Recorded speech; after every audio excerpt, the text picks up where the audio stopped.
विवाहाच्या वेदोक्त मंत्रात नियोग कुठे दिलेले नाही.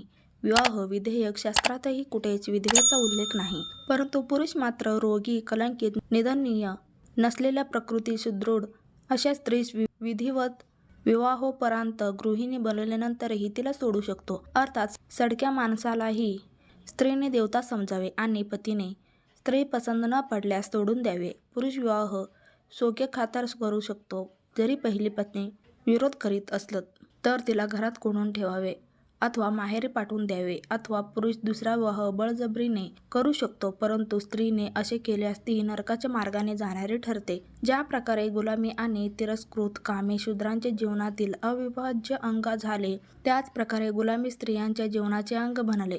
त्यामुळे गुलामीच्या शल्याचा भास तिला जाणवणेही विसरून गेली. निसर्गाने ज्या शक्तीनिशी शरीराचा अंगाना आणि बुद्ध, मन तथा वाणीसह पुरुषांना निर्माण केले आहे, त्या शक्ती अंग, मन, बुद्धी आणि वाणीसह स्त्रियांना निर्माण केले आहे. मग तिच्यासोबत ही बेईमानी का? स्त्री तिचे आहे की जी मनुष्याच्या जीवनाच्या कड्या जोडतात आणि निराश जीवनात चैतन्य निर्माण करते. स्त्री ही मनुष्याची सगळ्यात मोठी जवळची मैत्र, हितैषी, रक्षक, शुभचिंतक आणि आज्ञाकारी आहे. जर मनुष्याच्या जीवनातून स्त्री काढून टाकल्यास तो जनावर आहे, राक्षस आहे, किडा मकोडा आणि मातीचा निर्जीव ढेला आहे.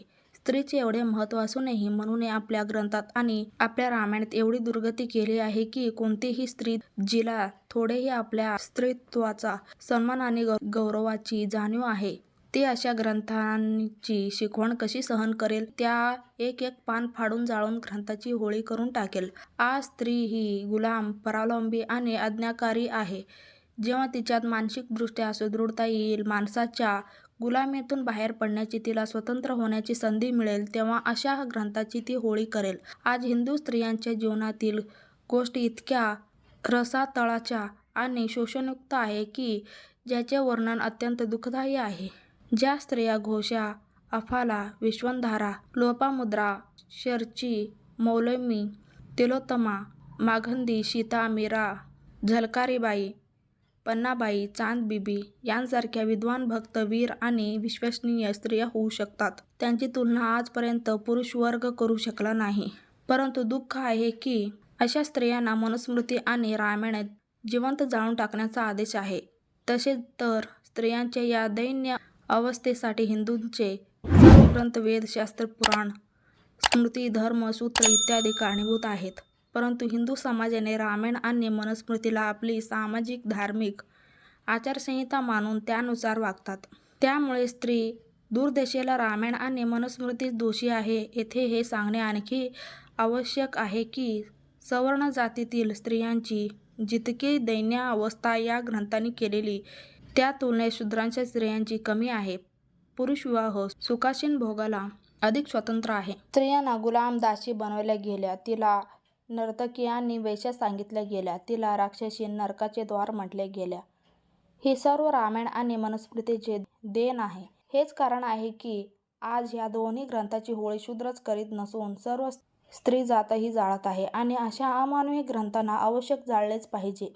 नारी अध्यायाला आम्ही इथेच समाप्त करतो आणि रामायण तथा मनुस्मृतीत वर्णभेदाच्या व्यवस्थेत माणसामाणसात केवढे भेदभाव करण्यात आले आहे की एकीकडे शूद्रांना किड्या मकोड्याची जीवन जगणे कठीण आहे, तर दुसरीकडे समाजातील एक जात ज्याला ब्राह्मण म्हटले जाते, तिचे स्थान देवापेक्षाही श्रेष्ठ आहे, महान आहे. देवही त्यांच्यासमोर नतमस्तक होतात. पुढील अध्यायात पहा. जी स्त्री पतीच्या दुसऱ्या विवाहामुळे नाराज होऊन घरून पळाली तर तिला घरात बंद करूनच ठेवले पाहिजे किंवा तिला तिच्या वडिलांच्या घरी पाठवून दिले पाहिजे. यापेक्षा दयनीय स्थिती स्त्रीची अजून दुसरी काय असू शकते? अपमानित पुरुष, शुक, सारिका, पक्षी आणि स्त्रियांना राजाने आपल्या गुपित चर्चेपासून दूर ठेवावे. कारण काही लोक जसे अपमानित झाल्यावर गुप्त वार्ता सार्वजनिक करून टाकतात, तसेच शुक, सारिका, पक्षी आणि विशेष स्त्रिया गुपित भेद प्रगट करून टाकतात.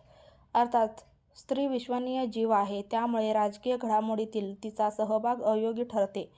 स्त्रिया विश्वासपात्र नाहीत. पहा. एखादी लोभी पुरुष गवाहदार बनू शकतो, परंतु स्त्री कितीही सात्विक असली तरी गवाही योग्य नाही, कारण स्त्रियांची बुद्धी चंचल असते. दुसरे अनेक दोषांनी ग्रस्त पुरुषांनीही गवाहदार बनू नये. अर्थात स्त्रियांची स्थिती गुन्हेगारीसारखी आहे. स्त्रियांनी पतीच्या बरोबरीचा प्रयत्न करू नये. मनुस्मृतीतील विधाने पहा. जर एखादी स्त्री आपल्या वडिलोपार्जित श्रीमंती आणि सौंदर्य गुणावर घमंड करीत असेल व पतीचा अनादर करत असेल तर राजाने अशा स्त्रीला सर्व लोकांसमोर कुत्र्याकरवी चामडे काढावीत. मनूच्या म्हणण्यानुसार स्त्रियांना तोंड चेहरे धुण्यासाठी मनाई आहे. पहा. शरीर शुद्ध करिता पुरुषांनी 3 वेळा आचमन चूळ करावे व 2 वेळा तोंड धुवावे, परंतु हेच कार्य शूद्रांनी व स्त्रियांनी एकच वेळा करावे. या प्रकारे मनूने आपल्या ग्रंथात स्त्रियांच्या स्वाभिमानाला पायदळी तुडवले, तिच्या स्वावलंबित्वाला तुडवून टाकले. तिच्या जीवनाचे मूल्य कोणत्याही निर्जीव वस्तूपेक्षा मोठे नाही. ती पुरुषांच्या शोषणाचे साधन आहे. तिच्या पायात विवशतेच्या बेड्या टाकल्या आहेत. ती शंकांनी भरलेले अविश्वासाचे गोठडे आहे.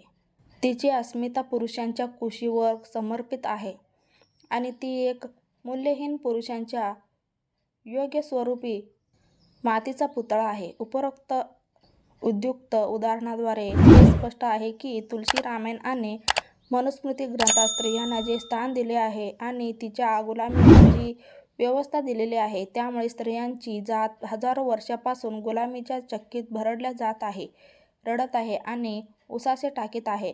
मनू आणि तुलसीच्या आदेशानुसार पुरुषांनी स्त्रियांना श्रेष्ठत्व दिले नाही.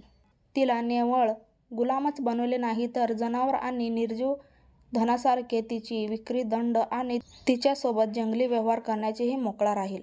व्हिडिओ आवडला तर लाईक आणि शेअर नक्की करा. चॅनेलवर नवीन असाल तर चॅनेलला सबस्क्राईब करून ठेवा. चला तर मग भेटूयात नेक्स्ट व्हिडिओमध्ये. Bye, take care.